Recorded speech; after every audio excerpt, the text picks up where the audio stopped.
Good morning. It is September 23rd, 2025. You're listening to a little of column A, little of column B, hosted by Will Alimonos and co-hosted by Zach Bishop. How are you today, buddy?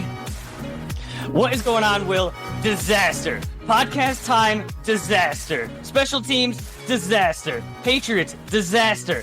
My fantasy season, disaster, disaster. That is the theme of this podcast. Is there any good news that you can give me on this very bright, shiny morning? The day's still young.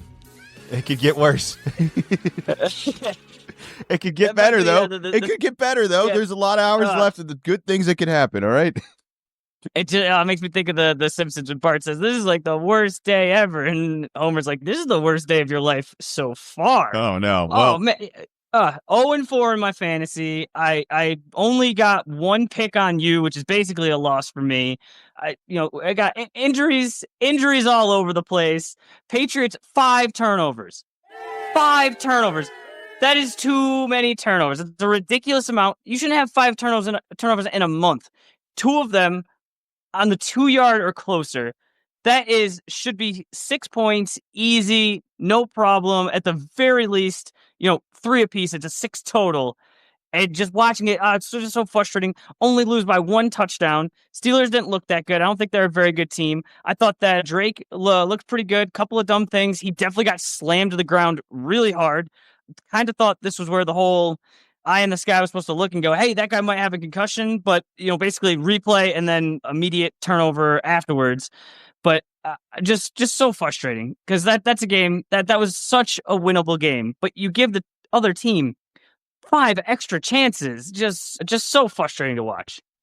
We're not going to celebrate a moral victory. It was nowhere near a moral victory because we significantly outplayed this other team. The score is the only thing that doesn't reflect how much better we played this game than the other team. The amount of work it takes to get to the goal line, to get to scoring positions. If you remember anything from the Patriots of the last couple of years, we weren't threats. So to finally we were get even close to the red zone, into the red zone, into the scoring position, and then just hand it off to the other team and just gift them these bailouts of all of the work that you have dominated this entire game, play in quarter after quarter.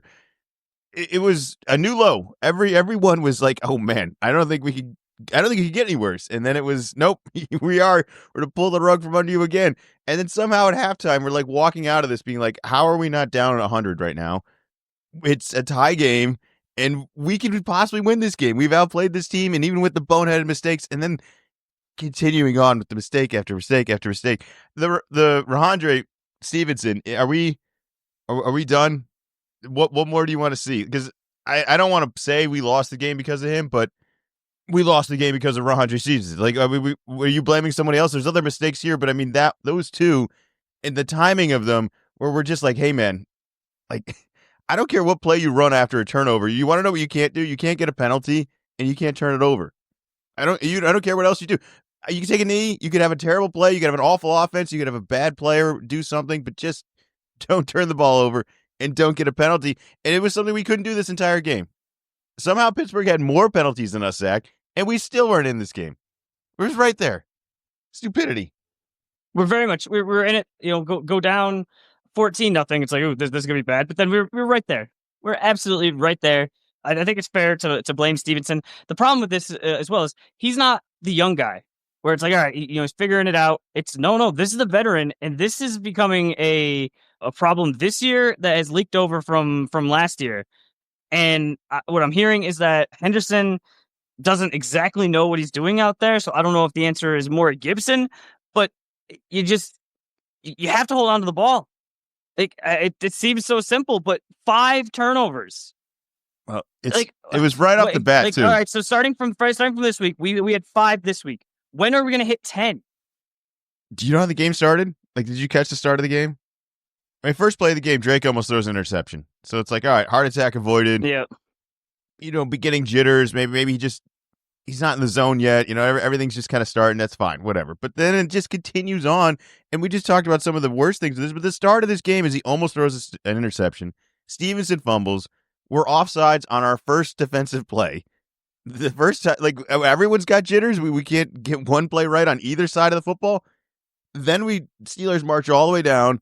They get into the red zone. They get it down to 3rd and goal. They throw a terrible fade route. We stop it. Pass interference. Gainwell touchdown. To force it to 3rd, I'd almost rather them just score on the first set of downs and rather give them another set of downs and then say, now you can just do whatever you want. What the worst part about that was, I can't remember the name of the receiver, but it was like, oh, this guy on the Steelers, that's just enormous. And yeah, they talked to us about it and said, yeah, it's basically like, Shaq in the post, and you just get it into him.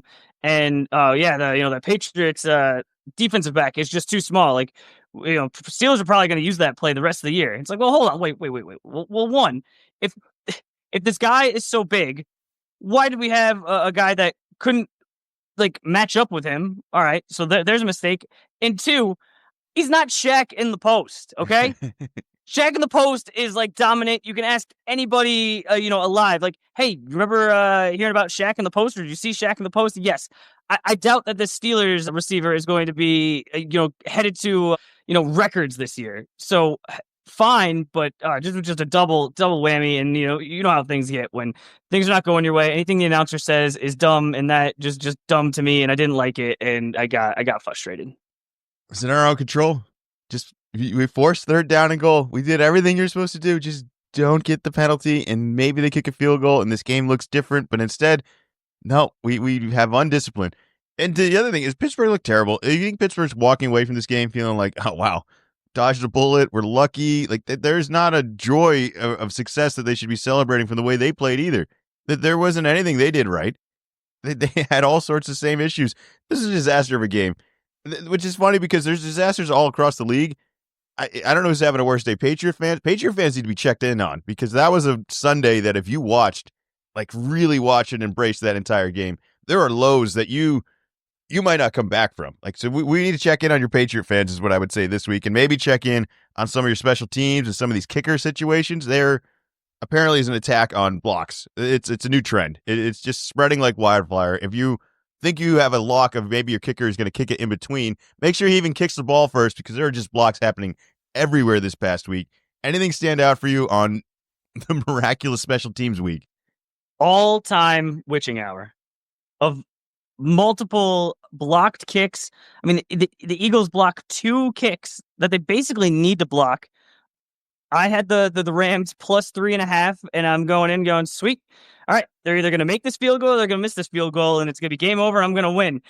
Totally forgetting that, oh no, the largest man out there might block it, and somehow he's the fastest guy in the world, and no one can chase him down. Eagles did not look good for majority of the game. Hurts just looks awesome. Like I said, they get the blocks. Very, very impressed with that witching hour. Really stood out. I'd like to talk about the Eagles' start of the game, where we'll get to them when we do our picks, but the Tush-Push offsides thing or whatever happened again. Nothing changed. So are we supposed to talk about it this week? Because it doesn't seem to be any. I don't enjoy talking about it, but at this point, it's not even the gray area of the play on whether you think it should be allowed or not allowed. It's just cheating on offsides, and they're jumping. They're getting an advantage on a play that we're already suspicious of. I can't say it week after week. I don't know how you fix it, but at this point, shouldn't they just throw a flag every time this play happens? What I don't get is this has been in the zeitgeist for a while. In the offseason, there was a whole committee or a whole meeting about, hey, we think we might get rid of this. And then in very close margin, it sticks around. So it's still around. Then last week, they get away with a couple of false starts. And I'm not usually a fan of the freeze frame.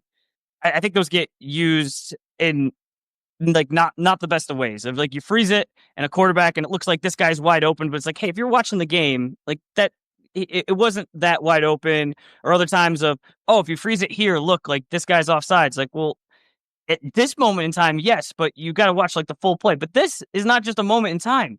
These are slow motion replays. And I just would have thought after last week, after all the talk, we talked about it. We don't like talking about it. I just would have thought anything that was even close, they're getting penalized. I'm thinking NBA. This is, Phil Jackson, in the playoffs mentions, Rajah Bell. I think he's getting pretty handsy with Kobe. Next game, all of a sudden, Rajah's got 3 fouls in the first quarter. I just thought they were going to be way more aggressive, but they weren't What So I guess this is just how it is. They get to jump just a smidge faster than everybody else. the advantage and the balls of this team, because it happens and it feels like they get away with it. Everyone's screaming at home. We all see it on the replay of like, did they jump again? They did jump again. Like, I just saw this last week. I know what it looks like. It looks exactly like that. And then they just run the same play again, and guess what? They score. For them to be like, maybe we should, maybe take a step back from this play. It seems we're getting a lot of heat. We're not executing it as well. Nope, we're just going to keep running it because there's nothing anybody can do. Is if it was the reverse, it would for sure be a penalty on the defense. You're not allowed to move on either side until the ball moves, and they're moving ahead. It's a real advantage, and it's no longer a statistical or a strategic advantage. It's a rule advantage that where they are not being officiated by the same rules that everyone else is, and it's purely because they can't see, and that's like the messy part of this play. Not cool. Not cool. All right, anything else you want to get into this past week? I mean, we're going to talk about all the games once we get to our picks. You did mention you say you only got one pick on me. This was such a wild week and some crazy endings here. I'm still calculating. Like, it doesn't. Wait a minute. Who didn't win? They didn't win. That happened. It's a lot of math going on. I want to point out specifically. We'll get into more and more details, but Isaiah Rodgers, Vikings defender, has a pick six, has a knockout fumble recovery for a touchdown. And if I'm not mistaken, I think he knocked the ball out a second time. It's like the first time, any guy has ever gotten 2 touchdowns on defense, like a pick six and a fumble recovery. But, I mean, regardless, 2 touchdowns by one defender? Like, in your career, if you did that, that would be amazing. He does it in one game. I think it was even in one half. Yeah. The first was in the first quarter, second was the second quarter. Just all-time game. Yep. Shout out Isaiah Rodgers. Just amazing. Very, very impressive. It will not be done again. It'll never happen again. I don't think that'll happen. I don't know. I think Jake Browning's still going to be starting for a couple more weeks. So you can't fall into the same trap with the same guy that many times. I mean, even Browning's going to be like, all right, well, stay away from that guy.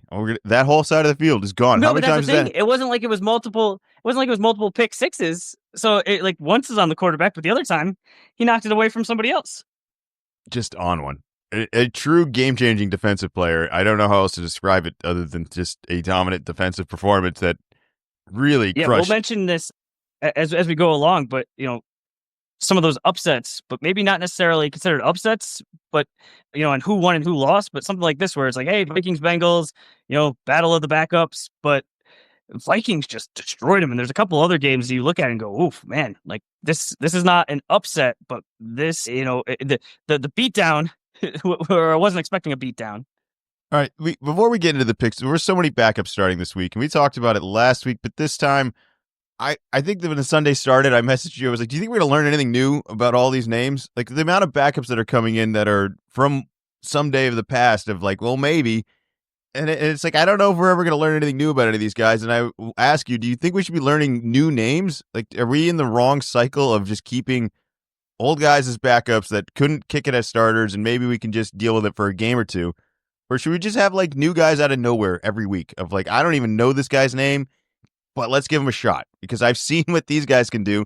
How many of these backups have already gotten a chance and are only here as like a professionalism of like, well, at least they know how the league works, and maybe they're not good at football, but that's huge. Well, so is it more of that you just want like a pro as a backup, or do you want maybe an upside? I think if there was upside, there'd be talk. There'd be, hey, we got this guy, and we want to give him a chance. I mean, you were seeing, with the Giants, Dart is getting a couple of plays here and there, and as Russ looks worse and worse this week, there's more. Hey, we should start Dart. Like, that's what you have kind of in the chamber. But it's like once you take the card out of the wrapper, and all of a sudden like the edge gets frayed. But I think what you got to think about is, yeah, you go get some guy from college. I mean, there's a reason that he's not starting. I think that, maybe upside, but I think that there are different situations. But I'm specifically thinking of the Commanders situation of Daniels was working out this week. Seemed like he might have been close, but he's not going to play. Well, you just want to put some absolute wild card in there? It's like, no, we'll put Mariota in there. He's a veteran. He at least knows what he's doing. He knows how to play football. We know he's not the best, but he knows how to play football, and we just need a stopgap for a couple of weeks. Maybe they are in a different situation than I think some of these teams where they made the playoffs last year and have an expectation of making the playoffs this year. So they are very much of like, just don't screw it up. But some of these teams, their starters are screwing it up every week, and they're throwing in the next guy as if we haven't seen that guy screw it up for 5 other teams already. And I'm just like, why are we not just throwing things against the wall to see what sticks rather than being like, can we fix the problem that no one else has been able to fix with this quarterback? That seems crazy to me of trying to solve that. I just think that at least having a average to below average known quantity is better than the absolute wild card of you could get a Peterman situation where it's 3 turnover, 3 interceptions in one half. And has this guy ever played football before? And it's just, it goes from losing a game to you are the laughing stock. You are the one that's all over the news. Everyone's talking about, this was like the worst football I've ever seen. And I think that coaches and organizations are looking to stay very far away from that. Well, I guess Atlanta is the perfect example of, is Penix a starter or is he a backup? Because this upcoming week, he'll be playing the Washington Commanders at home. This past week, he did not look like a starter. I want to say this was the worst team in the league as they got shut out by the Carolina Panthers 30-0. Yes, the Atlanta Falcons 30-0, Zach. They did not score in a game against the Carolina Panthers, and yet they also gave up 30 points to the Carolina Panthers. There's so many things that went wrong in this game that I'm suspicious of all of it. But we're a new week. Maybe get it reset. He hasn't had a lot of games under his belt. Maybe he needs just a little bit more experience. Do you think anything's going to go different this week as he's going to be battling likely a backup with the Washington Commanders? No, he still has to play he doesn't play Jaden Daniels. He's still got to play the Commanders defense. What's the problem with Atlanta then? Because we see all these fantasy numbers. Bijan, however you want to describe it, has had a very good year and has been very effective out there. Drake London's a name. I'm not going to announce Pitts as a name, but it was a high draft pick that they've already heavily invested in and seem to think there's still something there. There is still this guy named Kirk Cousins as a backup who's started a lot of other games and did not look very good for Atlanta. But, I mean, was Kirk losing 30-0 to the worst team in the league? I mean, I think it's fair to say Carolina is one of the bottom teams of the league. And when you get shut out 30-0, you really need to look in the mirror. To the Panthers. This was one of the elite teams. This was one of the Eagles or something. Really bad. Really bad. I have no upside for them. I have no reason to think that they're going to turn this around. I didn't even think the Commanders played that great of a game, but they were better enough than the Raiders to kind of hold that off. And you know what? This is the exact situation we were just talking about. So let's play Mystery Fantasyland here. So what if Michael Penix and Kirk Cousins were both on the Commanders? So Jaden's out. Who do you start?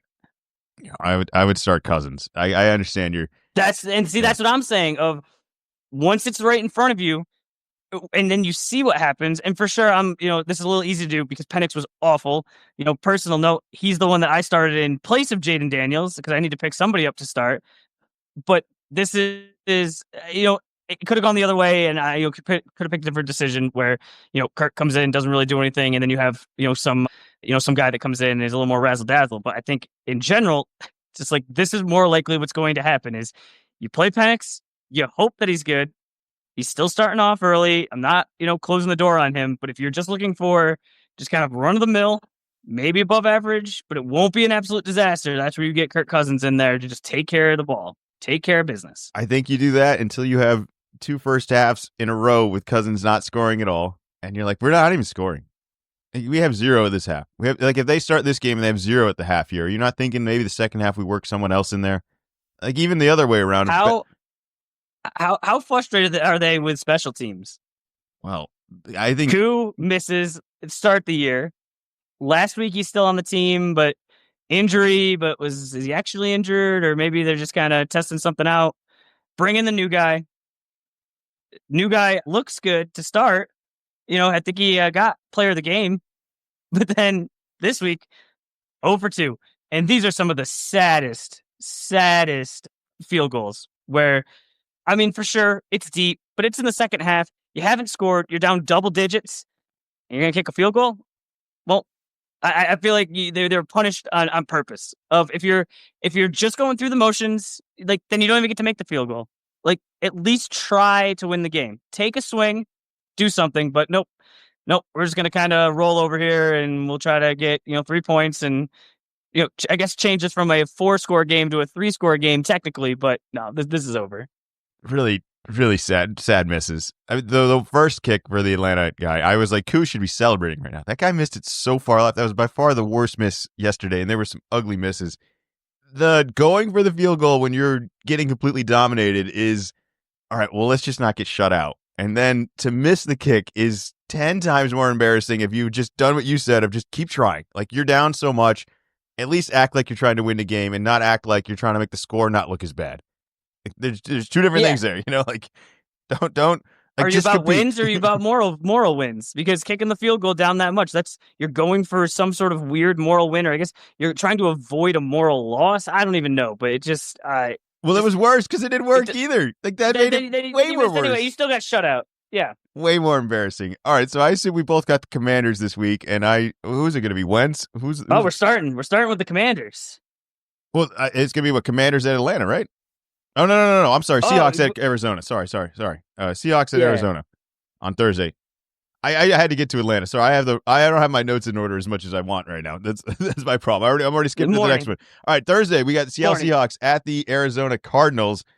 I thought Seattle looked very good. I think Arizona is the just don't ever pick Arizona. I couldn't imagine rooting for them every week, and they had a chance to win that game, but in the same way, I think they had no chance of winning that game. They are exactly everything you've described in the past.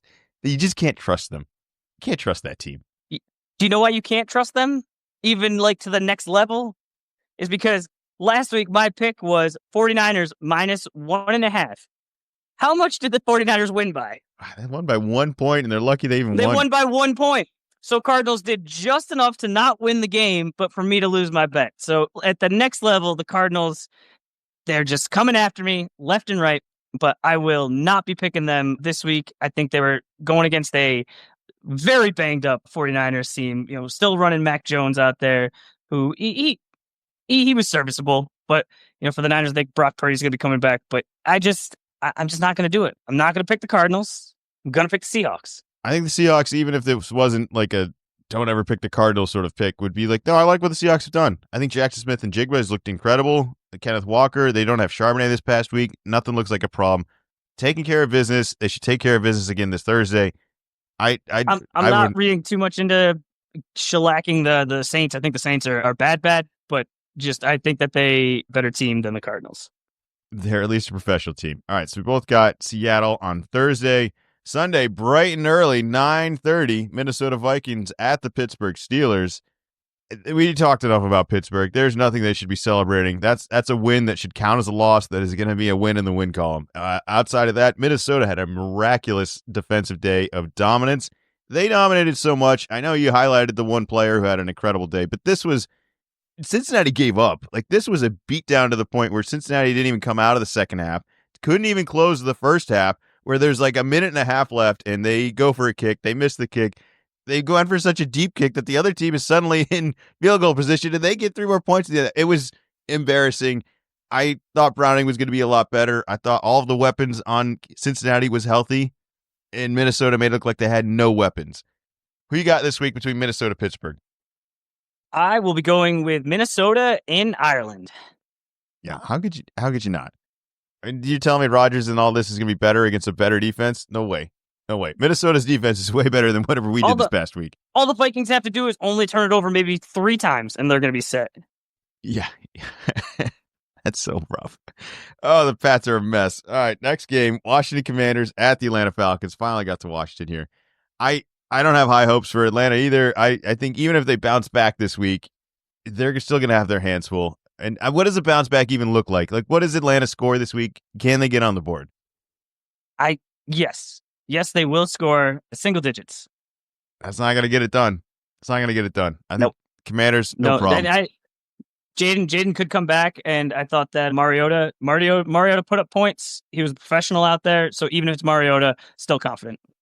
I don't know why he's running with the ball so much. It's like, just you can't get hurt either. Like, it's crazy. Next game, New Orleans Saints at the Buffalo Bills, Sunday, 1:00. This is a sad matchup. I don't think they should show this on TV. I think this is a trap game. Or if you want to test Are you something out, sure? what do you mean? Are you sure? What have you seen out of the I Saints that says like, you know what? Maybe you should leave this one on the screen tomorrow. No. it's not so much the Saints, it's the Dolphins. Thursday night, everyone went in there saying, "Oh, Dolphins Saints probably the worst teams in the league." And then all of a sudden, it's halftime and that game is scored or it's tied 14-14. Now, for sure, Bills go take care of business. They don't cover, but win by double digits. So I'm just wondering, does the scare against the Dolphins, very light scare, little boo, getting close to Halloween, does that galvanize them to say, hey, we need to take all these teams seriously? Or is this a pattern of, hey, we're not playing one of the best teams. We don't have to bring our best effort. And maybe they start like kind of have a habit of playing down to opponents. I'm going to give Miami a little bit of credit. They had a couple drives where they looked like a Miami that have potential. That first drive, I mean, you act like that. You want to blame Buffalo for all that? I'll give Miami credit. There are names on that Miami offense that should be able to score some points every now and then. It's funny to me that same Miami team had drives that looked like that opening drive, and the drives look like the rest of the game. I don't know why they can't piece all that together. Tua definitely struggling. Not like, when I guess when he's good, there's hope, but when he's what I think he is, it's rough. And Buffalo will be fine here. I mean, there's no way the Saints have an X factor of all of this. I mean, they're going to Buffalo. This is at home. The crowd alone is going to want to destroy this. All right, I think they're going to put up some points. I think this is going to be a little bit more of the Josh Allen MVP campaign where it's like, well, 4 touchdowns this Sunday, lit up the Saints. It's like, no big deal, but you know what? Do what you got to do. It's not their fault that this is the teams in front of them. Their whole schedule over the next couple of weeks is things like this. It's trap game after trap game against team that they are easily superior than. But I don't think they're going to fall for the trap. I think that this is just a superior talent, and I don't see what the Saints are capable of. I mean, it's going to take 30 points, I think, to beat Buffalo. Do you think the Saints can even score anywhere near that? No. Despite my ruse of a zag there, I'm going Buffalo, and it is my lock of the week. It's a rough schedule for the Saints, though, to go from. Well, when you're not good, your schedule is really rough. Because I remember we've done this the past couple of years with the Patriots, where you're going and it's just you look and go, man, this is a tough one. It's like, well, this one's tough. It's like, well, yeah, when there's maybe only 2 teams that are worse than you, yeah, they're all tough. All right, I got the Bills as well. There's just no love there. All right, next game, Cleveland Browns at the Detroit Lions. Zach, this was the most impressive game, impressive finish of the weekend, and probably the most well-executed play of the weekend. The surgical, as you said, texting me, of the last little dink pass to get into field goal range from Flacco to Njoku, where the clock is running, they have to spike the ball. There are no timeouts left. They probably shouldn't even run a play. Everyone's saying that you just kick the field goal with 8 seconds left. They throw it over the middle of the field. They get like 5-6 more yards. They whole line as one unit and as one team marches together to get the spike with 2 seconds left, kick the field goal for the win. Impressive. I thought it was the most impressive thing I saw the weekend. I don't know if it's the most impressive thing. We did see multiple pick sixes. We saw multiple block kicks, but at least from like a unique standpoint, where how many times have we seen this go south of the team doesn't line up in time? And I chalk this up to Flacco just having leadership, letting everybody know this is exactly what is going to happen. Either this pass is going to be incomplete or it will be caught at this spot. You'll go down immediately, and like we will be at this, like everyone rally at this spot. Boom. And then was it Schmidt? A little bit of a goat the bad way early on, and then this time, I mean, that was not just like a for sure easy kick. Going, it's a lot of pressure, and yeah, Green Bay really left one on the table there. He had to make the kick. It was such a miraculous chance of them even having it, and then executed so well. It was like, you have to make this kick. I said he was going to miss it just because it's like that's Cleveland. And I thought it was going to be embarrassing when they ran the play. I mean, like, these guys aren't even going to get anything off. They could have just kicked it. I just watched somebody kick 60-yard field goals, and you guys are like, nah, we'd rather try to get a little bit closer so that we actually have a chance. It's like, you don't have any choices. Just kick the field goal. That's all you have, and it worked out for them. So I will give them credit. I think Green Bay is a very good team, and this is a very respectful win, where if you are playing the Cleveland Browns and you aren't able to score over, let's say, 14 points, I think you're vulnerable. That Cleveland really smothered the Green Bay Packers, a good team. I don't think Flacco's capable of putting up more points, but if you stay in this range and you give him an opportunity to execute and his kicker isn't the worst kicker in the league, maybe there's a little bit of noise. Now they're going to go into Detroit this week. Detroit just put up some big points, 38-30 against Baltimore last night.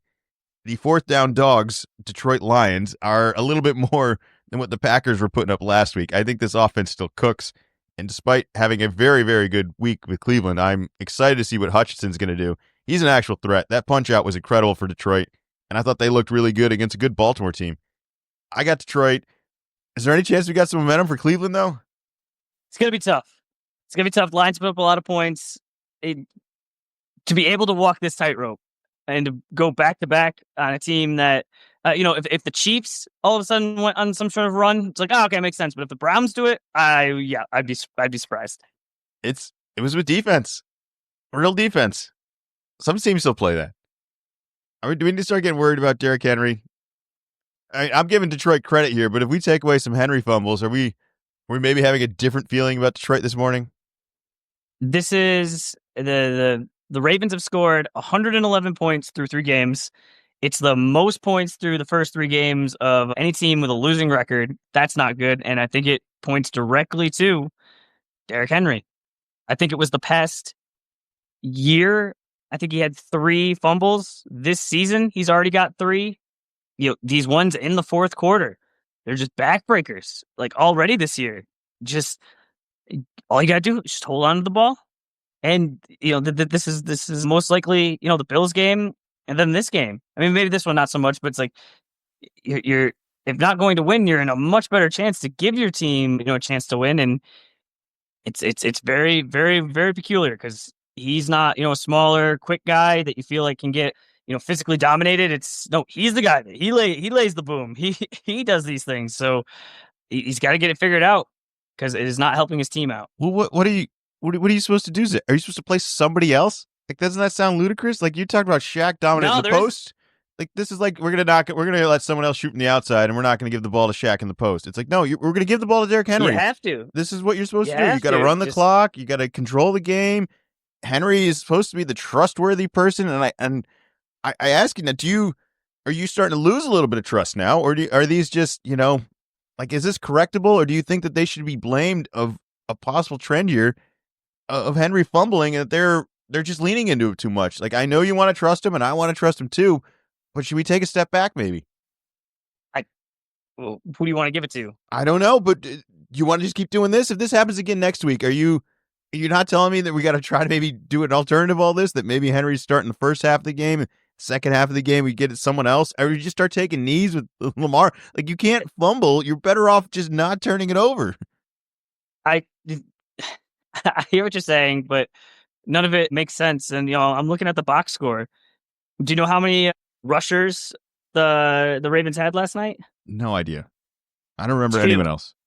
2, Derrick Henry and Lamar Jackson. And so that is the concern of, if you move on from Derrick Henry, I mean, he is for sure the number one, the guy workhorse back. It's like, are you going to have Lamar run more? I mean, he just got sacked 7 times. He's probably kind of banged up. I think you have to rely on Derrick Henry. He's clearly frustrated. He said he apologized to, the team and the fans and all of that. And I mean, it's a good veteran move, but I mean, the easier thing than for them is, well, just don't fumble and you don't have to apologize. What's got to be gut-wrenching is I don't think Henry's playing any differently than he ever has in his career. I don't think there's an effort in like, well, I'm vulnerable and I keep trying to get the extra yards. It's like, no, it's Derrick Henry being Derrick Henry, just kind of getting outsmarted by the other team. These punch-outs are really vulnerable, and he got caught off guard. He didn't see the guy behind him. There's an awareness that you got to have, at least in the fourth quarter, of just hold on to the damn thing. Like, unreal. Going forward, are you worried about this, or are you starting Henry confidently then? Or every time we hand this off in the fourth, are you a little worried now? I'm giving it to him, and it's going to be both. You have to give it to him, but there's also going to be a little, same way for the Patriots. When you hand it to Stevenson, just like, uh-oh. I'm not handing it to Stevenson anymore. Maybe not that extra yard, maybe go down. And Stevenson is not even in the same, arena as, Derrick Henry. I don't think Stevenson should play the next game. I just want to see what it looks like without him. Like, I'm thinking if this is Belichick, he's not. Well, this is you Belichick. Fumble twice, you lose you lose 2 fumbles, and these aren't like the first 2 of of your career, and these aren't the first 2 of this season. Like I feel like we've seen this happen faster. I mean, he didn't play nearly as much after the second one, but it's like, well, the damage's kind of done at this point. So I think Belichick would be shutting it down. Would it be fair to say that Belichick might have won this game because he would have benched Stevenson and he wouldn't have been able to have a second one? I don't know. We might have gotten one out of a rookie who's very unprepared and maybe not as reliable or as knowledgeable with the offense as Gibson or the veteran Stevenson.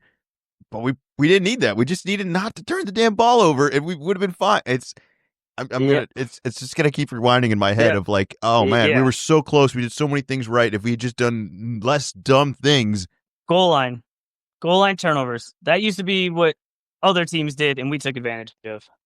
All right, next game, Carolina Panthers at the New England Patriots. The game I don't want to pick. I have to pick the Patriots. I refuse to buy into this Atlanta team that gave nothing against the Carolina team. I think we're outplayed Pittsburgh, and we can still outplay other teams as long as we don't make these dumb mistakes. The penalties have to dial down. We're not a team that can get away with these sort of mistakes, but Zach, this is going to be a new low. I respected the Steelers. I respect Tomlin. I respect Rodgers. I may not think that they are the strongest at full strength right now, but I don't think anything highly about this Carolina Panthers team. And if we lose to this, oh no, man. I'm not saying Vrabel's job is in jeopardy, but it is not going well if we lose to Carolina this week. At home, can we get it done? Tell me we can get it done. The way that I consume the NFL season is very much 1 week at a time. I don't look ahead, pretty much like at all for both the Patriots, for fantasy, just for anything. It's just 1 week at a time. And after last week, when the game ended, and in my head is like, I am just so ready to just rage, spite, pick against the Patriots this week. After like I'm just so mad, and then I'm going through the list, and then I go, oh, we're playing the Panthers. And for sure, Panthers win 30-0 against the Falcons. But, in conference, that's always kind of weird. And I'm jumping all in. I'm ready to get hurt again, as Michael Scott would say. And I'm picking the Patriots, and this is my bet of the week. I got them -5.5. All right, I have a bet as well. I think Henderson's going to get his touchdown. +140 anytime touchdown. I think he has to get it. I think just for the team and what we need, the direction we need to go, whether he's ready or not, we got to get him something to feel a little bit confident about as well, so we can feel confident about playing him more going forward. I think this is a get-right game where we can maybe get away with him making some mistakes and hopefully shining a little bit more and making some really big plays.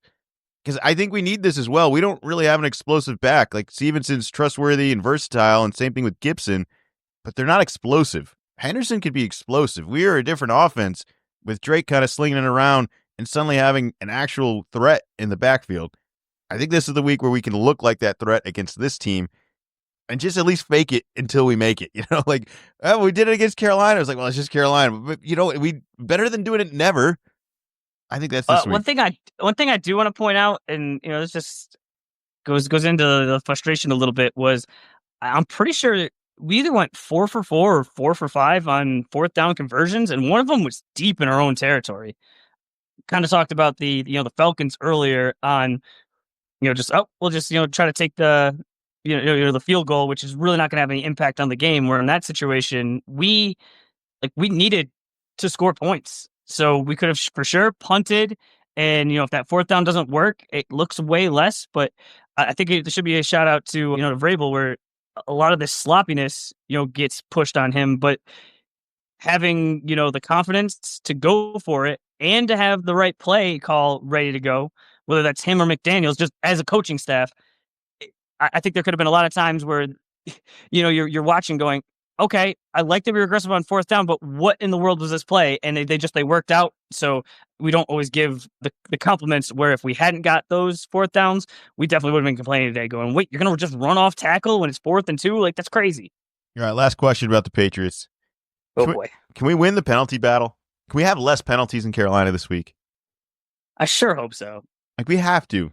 The first play of both offense and defense was like, how are we already flagged? I feel so spoiled of an entire era of Belichick discipline where that just never happened. We laughed at every other team that made these mistakes, and now we are those teams. It's just there's different types of mistakes. Just right off the to start the game, you're offsides on defense. Just okay, why? Like that one's a really bad one where I at least have a little more sympathy for you want to get off the field, but on third down and you commit pass interference. Way better not to, but then that's just more of like an ability level. Just like, okay, well, if this guy, beat you because he's better than you, all right, well, it's better than him of scoring a touchdown. Like, I guess, I mean, they ended up scoring one later, but that's what you got to do. But just, we got to really get rid of just the real sloppy ones. Now, both of our cornerbacks had flags in the first half on both sides. So it wasn't even like they were picking on one. It was they picked on both of them. We allegedly have a guy who potentially might actually want to play for us that we seem to think is pretty good. And what is it, Gonzalez? He's been in and out of injuries. I don't know where the injury came from or how long it's going to go or really any status on it. But I hope he comes back, and I hope he has like 3 picks this game and that it's suddenly like a guy. And then we'll probably trade him because I already think we're upset with him and we don't want to pay him. And that's kind of the next conversation we're going to be having about him. But can we at least get a game where he has a huge impact against a team that has no chance but to throw it against us and we just dominate him? I'd like to see that this week. I think this is a good week. Very nice. Good week to bring him out. Good week to remind ourselves that we might have a little bit of a defensive weapon that we haven't used yet, and it can maybe not be so effective against good teams, but against teams like Carolina, it should give a nightmare. That would be fun. Agreed. Yeah, it doesn't move the needle on good teams, but on bad teams, like I believe the Panthers are, even after their game last week, that can actually really, really help us out. All right. Speaking of good teams, next game. Los Angeles Chargers at the New York Giants. I think this is a pretty solid team here.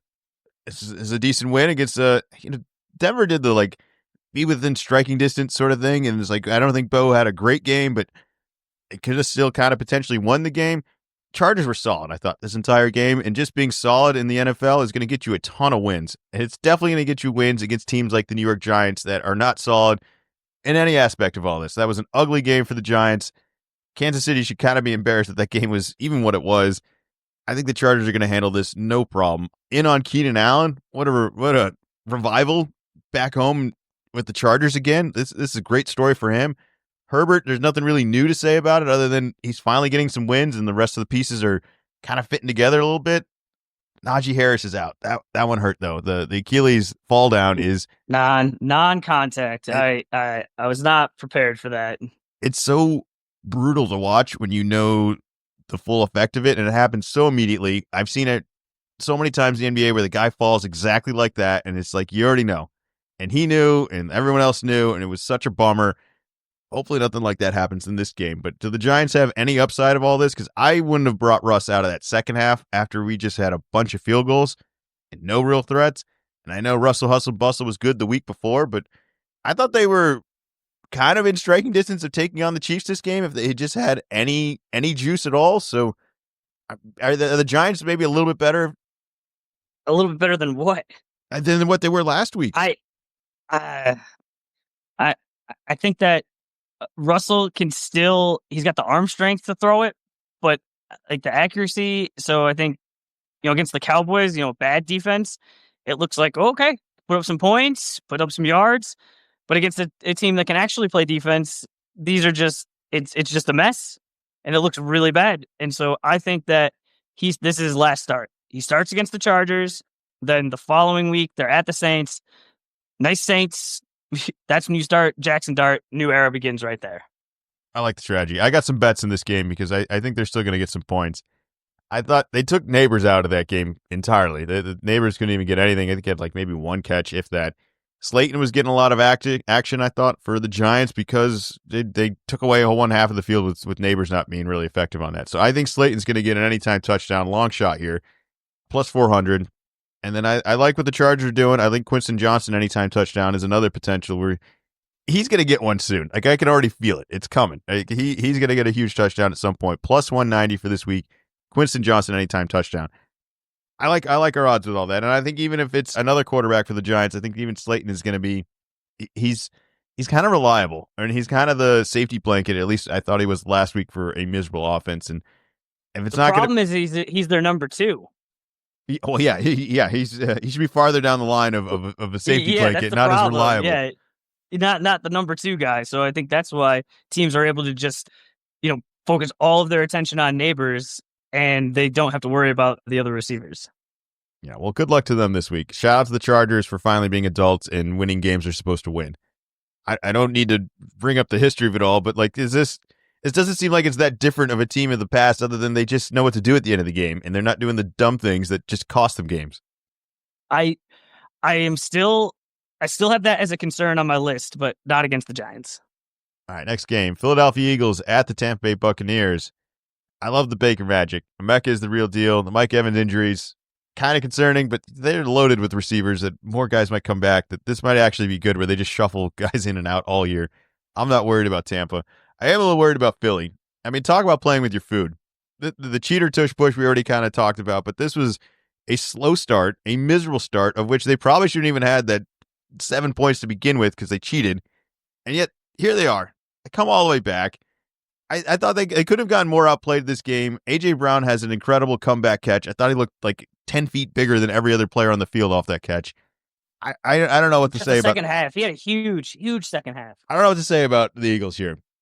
Are they the first half team? Are they the second half team? Should they be penalized for, maybe not taking the game as seriously for every second of it? Versus I watch a team like Tampa that takes it all seriously and it still always comes down to the end. Like, it still took Baker. Like, Baker played great. And it still took so much for him. He still had to go back in the last drive. The Jets were able to come back on him.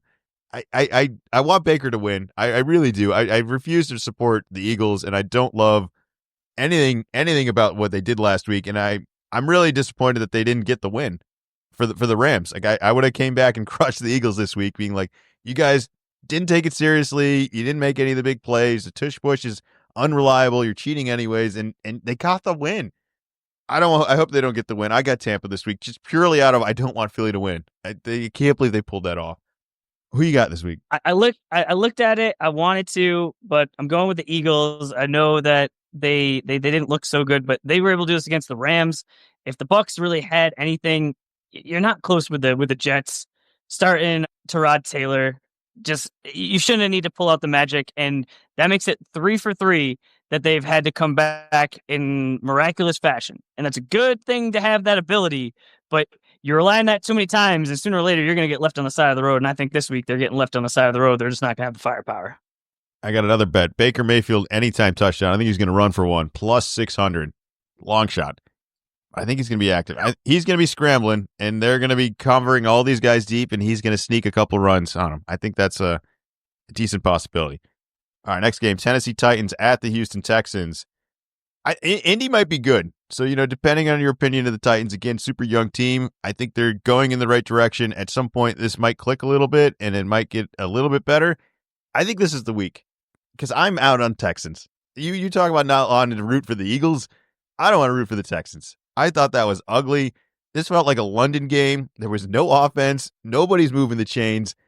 And it's against the Jaguars, so it definitely feels like a London game. I think this game is going to feel like a London game as well. I'm in on Ward. I think this is the week. This is it for Tennessee. We're getting a win.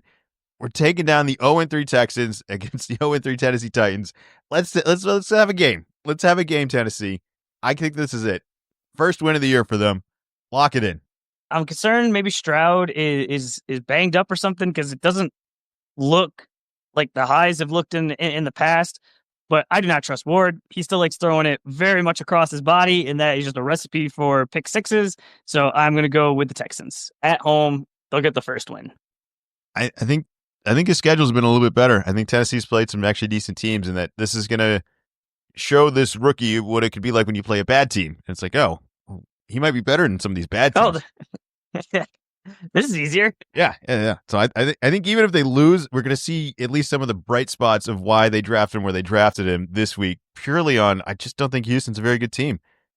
They're running out of time, Houston, too. I don't know when this is going to turn on, but they're 0-3 now in a division that is very winnable. That they are, I don't even know if they still can. Do you think there's still life left on that team?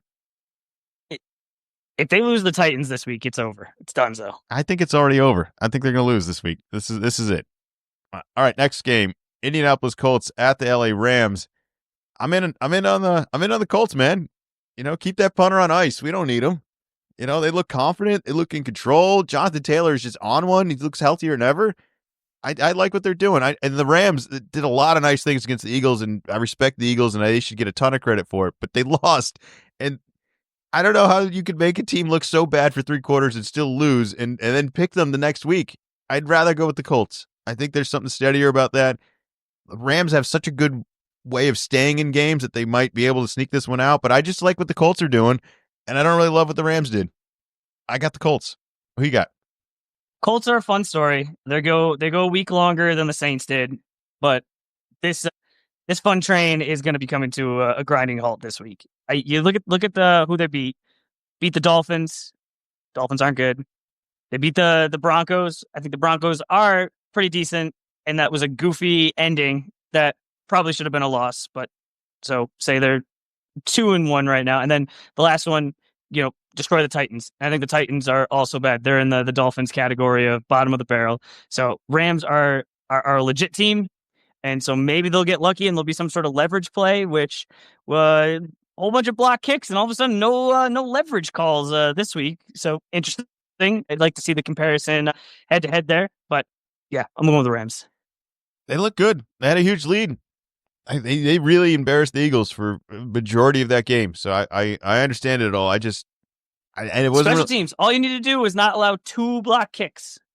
I guess I just want to. I just 2 block kicks. I just like the way the Colts play. I like the way that it's balanced offense. What do you not like about it? I mean, they get a little bit over the air. They got Jonathan Taylor on the ground. The defense looks really good. He looks really good. I think I want to tackle him. Defense looks good too. All right, next game: Jacksonville Jaguars at the San Francisco 49ers. I just take the win and run, Jackson. Just go away. All right, the offense isn't working. The defense is alive. That's all you could say. Just take it and run, and you get Mac attack on the other side probably this week. I don't think we'll see Purdy. I think Purdy might come back. It seemed like he was practicing last week. Well, I mean, we got the full roller coaster of Mac Jones' emotions this game, right? This was the whole experience. I felt like I watched all the Patriot 3 years all in one game of, whoa, hey, Mac. Whoa, I don't know, Mac. Oh, my God, what is he doing? And then here we go again. And then sure enough, they get the job done, and it's purely just Arizona being Arizona. They left the window open, but I think he deserves credit of just getting it done. McCaffrey has an incredible play. I'm sure that makes life a lot easier, but nonetheless, Mac got it done. And if Purdy's back, they'll definitely get it done even more against Jacksonville. So I got the Niners. Were you impressed with Mac, or is this just the same old Mac? Like, don't fall for it. It's fine. He's a backup. He's filling in until Brock comes back. Just there's nothing official. Brock could play next week, so we'll see as that goes. Bring up my fantasy team once again. Kept CeeDee Lamb, who also was hurt at the end of last year, but did not keep Christian McCaffrey because, Christian McCaffrey gets hurt all the time. Hasn't yet, but are you concerned? Another heavy day. 17 carries, 10 receptions. 27 touches. Like that's a lot. Do you think they can keep kind of? I don't know if we're quite redlining Christian McCaffrey right here, but you just kind of keep pushing him this hard. I think if you're starting Mac Jones, you have to. I think if you start playing Purdy, like I thought Pearsall had a pretty good game. Pearsall looks good. They got some weapons outside of that. I mean, losing Kittle was crappy, but they still have some guys over the air that they might trust a little bit more with Purdy in there rather than Mac in there. But I think as long as Mac's in there, yeah, you're going to have to lean on McCaffrey every little bit, even if it gets him hurt, even if he gets some damage, a little bit less left in the tank in the long run. But you can't. You can't lose to the Cardinals. You can't lose to the Jaguars, Zach. This is the Niners. Like you can't. Yep. You got to do it. Nope. Like if you want to be serious, people, that's what you got to do. Next game, Baltimore Ravens at the Kansas City Chiefs. I mean, Baltimore, this is similar to the Patriots at this point, where you just have so many opportunities to just finish. Just get the job done. You did all the work. You did everything to get it here. You put yourself in such a hard position that teams dream they could be in these positions, and you just gave it away again and again. And we already talked about who are you supposed to trust if you can't trust Derrick Henry. It's frustrating, but this is a good team, right? Like, are you doubting the Baltimore Ravens of not being a good team suddenly? No, I think they've gotten a little bit unlucky. The schedule has been tough so far, but it's interesting. I mean, before the season started, did you think we'd be having a Sunday afternoon Ravens-Chiefs matchup where both the teams had losing records? No. And the crazy part, I remember plays over the last couple of weeks where both of these teams looked really good. Mahomes had some throws this past weekend where it was God, this guy's Oh so man. good. That's exactly what I want every quarterback to do. It looks so awesome on the move. He finds a guy, extends a play, deep ball. But then he has these other ones where he's throwing the ball at his receiver's feet backwards. It's Well, like you're creating a fumble here. So I think there's been really high highs, but then also like really, maybe not low lows, because somehow I don't think I've ever seen this, that the quarterback basically throws an interception or like there's a loose ball and then punches it away from the defender. I mean, the defender must have been so surprised. I will. Well, we said this in live when we were watching it. I've never seen Brady do that. All right. You want to have the GOAT conversation. I'm not disrespecting Brady or Mahomes by saying these are two very, very good quarterbacks that had incredible careers. And the story's not even over for Mahomes. But to throw the pick, or not even the pick, to have the fumble, of which that's actually the thing we should start with. Do you want to know the main difference between these two? Brady would have never made the same mistake of throwing it backwards in the same play, let alone the same half. Well, and that's the thing. It's not it wasn't like he was stripped. It wasn't all right. Didn't quite feel the guy. There was a mess up in the protection. It was no. This is the play, and I'm going to throw it to this guy, and I'm going to throw it at his feet and backwards. Which he was the only one out there that knew was a fumble and knew was a fumble enough to go get the damn ball back. It's a silly play. It would have never happened with anyone else, but it's also just Mahomes. I feel like the radar in his mind when he's just looking for receivers, he just finds an option and then just pulls the trigger immediately out of like reflex, and those reflexes burned him. They should have cost him a lot more in that game. They should have scored. The Giants right there would have been right there on the goal line. It's a huge turnaround that he just saved 7 points, or at least at the very worst 3. Say they'd go 3 and out at the goal line and they just kick 3. I don't know how you could easily correct that is the only thing I will say. I don't know how you teach somebody to get the ball back as a quarterback, though, on defense immediately. That can't be taught. So he deserves credit for that. That is an incredible play that I've never seen a quarterback make. You could sign Just up. Punched it right out and recovered it himself. You could sign up. Like, who's the I was default not guy? expecting it at all. If you could craft like a quarterback, a fictional quarterback, just take elements of every other quarterback in the world and combine them into something. It wouldn't look like Mahomes if you're like, I need a punch out guy after a pick. Like it wouldn't look like that. I'm thinking Cam Newton. Something, right? Like so for him to do it, I don't know what else to say. But are they going to get the job done this week? Baltimore's a good team. I think the Ravens are going to get the job done this week. It's going to be wild that one of these teams, just how it works, is going to be 1-3. I have Baltimore as well. What do you think of Thornton? I had himself a day. Are you? Rice, still out for a while with the suspension, and just I don't think Worthy's coming back anytime soon. So if they can find something in the meantime, that's going to be a huge help. Do you want to tell the listeners maybe a little history on Thornton? Do you know anything about him? I don't know. I don't think I know much about him. Come on. You can play share and tell. Tell a little bit of history on where did he previously play? Was he on another team before this? Because he kind of came out of nowhere. I mean, it could have been a lot of places. He was a former New England Patriot wide receiver that we drafted. And did we even trade him or did we just cut him? I don't think we even traded him. I think he was cut. Regardless, we got rid of him, and now he's the Chiefs, and he's got 2 touchdowns this past weekend and looks like a real threat. Made some real plays. Not like little plays, not lucky plays. Like he made plays on the ball that I think are threats that teams are going to wish they had. And now they got him, and they desperately need him. You mentioned all those other injuries. I want to take a little victory lap for my own. While I'm disappointed the Patriots don't have this guy, I managed to pick this guy up before this past week, and a little excited going forward because I got a new toy and it worked out. All right, it's working out right now. I don't know if it'll work out this week against Baltimore, but going forward, I at least saw some stuff of some plays that they might have the potential of suddenly running again because that offense is going nowhere right now, and that's some life they desperately need. Another L for the Patriots and Belichick, though. My God, can we do anything right with this roster? Next game. Was that Belichick? Is it? I don't know. You want to blame someone else? I feel like he taught everyone else that is coaching us now and running this organization now. So, drafted him in 2022. Then we had him. He didn't do anything. Well, maybe he just needed to play with Mahomes.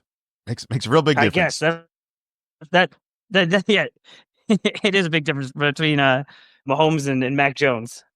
Yeah. Speaking of big difference, next game, Chicago Bears at the LA Raiders made Dallas, man, look really bad. Finally looked like a number one pick, though, Caleb. I thought that was an incredible game. They should keep the momentum going this week. Let's take it into the Raiders and see if we can get a little win streak here. I liked what they did. I was really impressed with them, and I picked the Cowboys with plus money confidently, being like, if you can't beat the Bears with plus money, that I got a bad beat, man. I got whooped this week. That was nowhere near that, and I'm not second guessing, thinking the Bears maybe aren't that good, but maybe the Raiders aren't that good too. And maybe we got a little bit more momentum here. Maybe Caleb's onto something. Maybe this is the start of it. It has to start at some point if it's going to go. Is this the start of something for the Chicago Bears? I don't think so. I think that the Cowboys defense is almost non-existent. So I'm going to be going with the Raiders. I think the Bears had their little fun, and now they're going to play a team that can actually play some semblance of defense. And I think that Geno is going to be just fine. Not great, not terrible, just fine. Man, I really tried to bait you into the Bears here. I also have the Raiders. I think that just fine Geno is going to be exactly what they need. And the nightmare of the Bears is that they need the other team to make mistakes unless Caleb's going to be like really consistent. I don't know if I entirely trust that. And I don't think Geno's going to make as many mistakes against the Bears. So I got the Raiders as well. Next game, Green Bay Packers at the Dallas Cowboys. I mean, rough weeks for both these teams here. Coming into this week, it's like, just don't do whatever you did last week. Let's correct that. Let's get back from that. The problem is I don't know if Dallas is really capable of doing that. You mentioned CeeDee Lamb, not looking like he's coming back. That's a huge loss. You can work it to Pickens all you want. Maybe Ferguson a little bit of work here, but this is a really good defense in the Packers that I think is going to dominate this. I also think they're going to light up some points here. You just talked about bad the Dallas defense being so weak. This should be a get back game for Green Bay. Let's put up some points. Let's get the defense to slow down Dallas and feel real good about themselves. And I feel bad for Dallas. This is going to be they're running into a train right now. I got the Packers. Who you got? Yeah, I'm also going to go with the Packers. I think that Micah is going to be more fired up for this than the Cowboys will be. And all of the other things that you mentioned, where I think Love is just going to have a field day. All the guys that have gone against the Dallas defense look like all-stars right now. All right, next game, New York Jets at the Miami Dolphins. Heads up. Double Monday nights again. Back to back. And just to keep this, not consistent at all, the NFL has the first Monday night game at 7:15 and the second one at 8:15. So plan your night accordingly. It is not the same time structure as the one from 2 weeks ago. It's okay. It's earlier. It's in our favor. It might adjust the podcast schedule. No, I prefer this one, but I 2 weeks ago we were doing the podcast and I finished the podcast like, all right, cool. It's Monday night. Game's not for another, half an hour or so. And then I sat down, looked at my phone. It's like, oh no, there's an early game. So then I just want to make sure I'm just trying to help the listeners out. Check your schedules.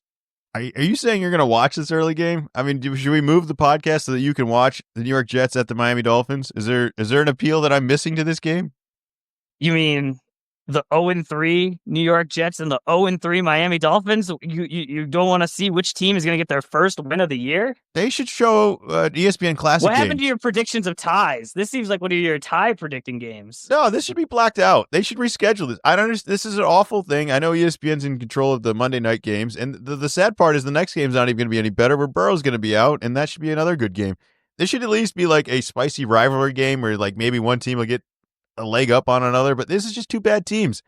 They should reschedule this. This is bad. This is one of those games that football is really hard to watch an entire game solo with just one game on with two bad teams. This is going to be a punt and field goal show. I don't think you'll see a touchdown in the first half. And you probably won't even want to watch the second half because the other game will just be better. You'll watch Bo Nix hopefully figure out the Cincinnati Bengals. But this is two bad teams. Somebody's got to win. I'm just going to go with the home team, and that's not a confident pick. I just think that there's an inconsistency on defense for Miami that they just have no threats, and I give the Jets some credit for coming back last week, but there's nothing to trust here. There's nothing to like about either of these teams. I mean, is there any bright spot on either side? Similarly, I'm going with the Dolphins because they're at home. I think they got some more weapons, and someone has to win this game. So I think just the Dolphins are just slightly favored. Yeah, it is kind of funny that this had got put as the Monday night game. All right.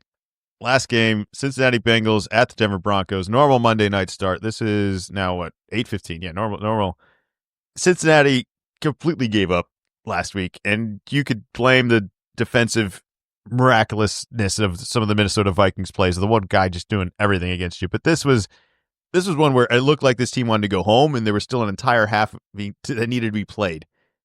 They can't play possibly any worse, but if you're the Denver Broncos, you also lost last week in a winnable game, and you didn't look very good. This has to be a big bounce back game for Bo. I think he's looked really bad. I'm starting to trust him less and less and worry, like, can he even be the play it safe, turnover free guy, like just the ball safety guy? I don't need him to make giant plays or throw all these long passes. I don't need that. I just need you to take care of the ball and win the game. And I'm starting to wonder whether he's capable of doing that. It's really looking inconsistent. But I think playing this Cincinnati team on Monday night with the extra day is everything that the doctor needed for them. I think this is what they're going to get. So I got Denver. Cincinnati's toast. I shout out to anybody who thinks that there's some life left in that after last week. This is over. Burrow is not coming back now. There's no reason. There's nothing to come back to. I think it's already over. Am I wrong with that? Like, that's over. I also like the Broncos. I don't like Browning. I think that the Bengals defense was bad to start with, and so I think this could be a perfect opportunity for Bo to have himself a nice game. All right, those are our picks for this week. Did you already give out some bets? You got anything? Patriots -5.5. Yeah. On the Monday night game, I thought there's one I didn't give actually. I thought Minnesota's playing Pittsburgh this week. Yeah, all right. So I thought Hunter Henry really lit up Pittsburgh last week. A lot of nice tight end catches. I think Hawkinson, we playing him this week for the tight end for Minnesota. Anytime touchdown plus 290. Like my odds with that one. All right, let's do a quick little college football headline. Just a little recap here. We're way over in time. Early morning, I've lost track of everything. But let's just go forward. Just keep going. What else we got for college? Sure. Keep it real quick. I think the U is back. If they're not, we're definitely going to start hearing about it more and more. Undefeated. So there's definitely a contingent of people. I think they're the same ones that say they like it when the Knicks are good, and that's good for the NBA. So it's like, yeah, no, Miami's back. That's good for college. So got that going on. Arch finally got to play against a lesser team, and he absolutely teed off on Sam Houston. Definitely got a picture. It's like a Muhammad Ali type picture of there's a defender on the ground and him kind of standing over him. So things head in the right direction for him. Indiana was playing Illinois. They were ranked pretty similarly, and Indiana just absolutely destroyed Illinois. And then coming up this week, we got LSU at Ole Miss at 3:30. We have Oregon at Penn State at 7:30. This is Penn State's first real test. They've been playing cupcakes so far this year. And then same time, 7:30 as the Penn State game, rivalry, Alabama at Georgia. So that should be a fun one. We'll get more into college football. We'll get more time at some point. These bye weeks will mix in. There'll be a little less NFL games. But quickly right now, as we get out of here, there has been some NBA news. There's more Kawhi Leonard, Ballmer and the Clippers. Information coming out. Pablo Torre continues to investigate. The paper trail continues to go on. All of these details, all of the conspiracies, everything adding up. I know you already have your opinion on feeling pretty strong that there should be a punishment coming. We are dragging our feet on this. Nothing is going to happen.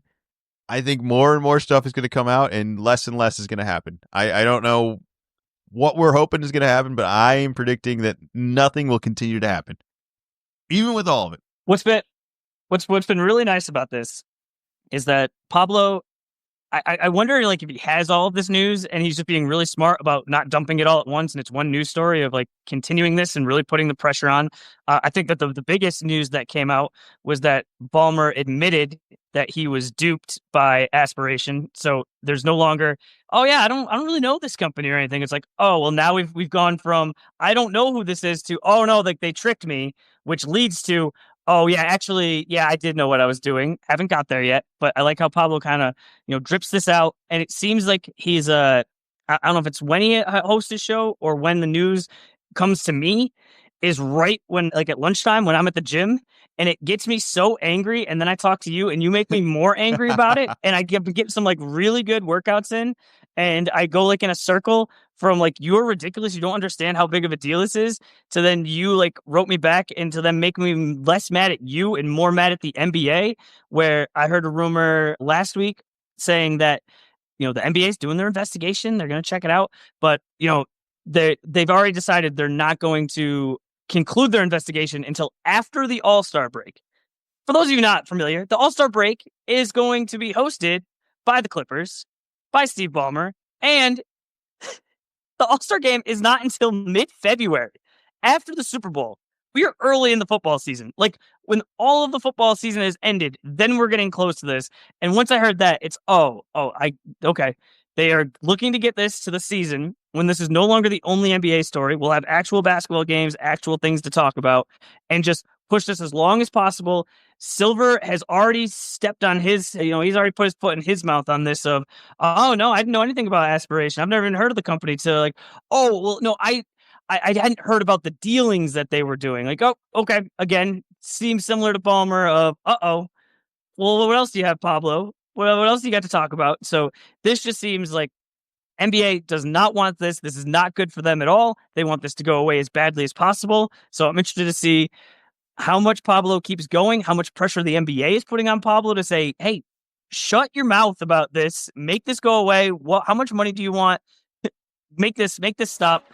But yeah, it's still very much upfront in my thoughts for the NBA, and I think there need to be penalties, but I don't think they're going to happen. I agree with you. Nothing's going to happen. There should be penalties, but it didn't work. You want to know my new favorite thing of all this? That the Clippers are spinning this as to, I hope everyone's aware that we are really interested in building around Kawhi in our future. Like, that's the news story that's coming out. It's like, well, Kawhi, we're not building around Kawhi anymore. And there's excitement that they're suddenly not building around him. Oh yeah, you don't say. You don't say. The guy that's been injured for years and years and years, and you've been paying under the table as well as paying him a bunch of money. Oh, interesting. The old guy, you're not looking to build around him anymore. We no longer want to be in business with Uncle the Dennis. Mavericks. Yeah. Maybe the Mavericks will want him. They're into older guys. We no longer want to do business with Uncle Dennis. Is breaking news. Yeah, no idea. No idea Sure. why. I'm sure you don't want to do that. Yeah, I bet you don't want to be in business with Kawhi Leonard. None of this was worth it. It didn't work for them, and they're in no position of all this. That even if the punishment does come, we already joked that money isn't going to punish them. They have no draft picks to take away. The only thing you could do is add more money to the cap and punish them tax-wise, which is still a weird one that doesn't fully add around, but at least it limits their ability to get out of the situation they're in. But it does seem like there may be potential that this Kawhi contract suddenly goes void, and this only helps the Clippers. Like, if anything, I want it to be real. Like, keep him on there. Add more years onto him. I think they should be stuck with this guy. I think this should be a marriage that they're stuck to, like a 5-year contract that they can't get out of. That's the punishment I want to see. But moving on from him is so funny to me. All right, remind everyone to subscribe. Little column A, little column B.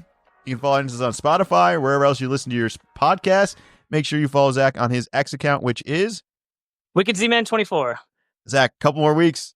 Preseason basketball, man. NBA is coming October 2nd. How excited are you? That's not that far away.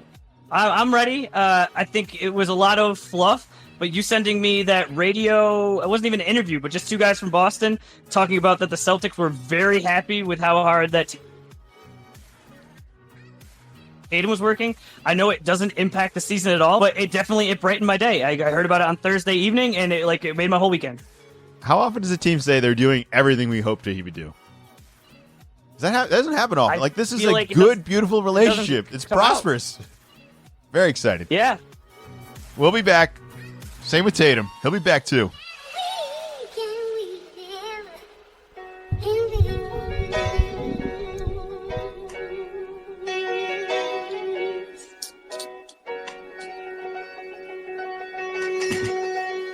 Little column A, little column B.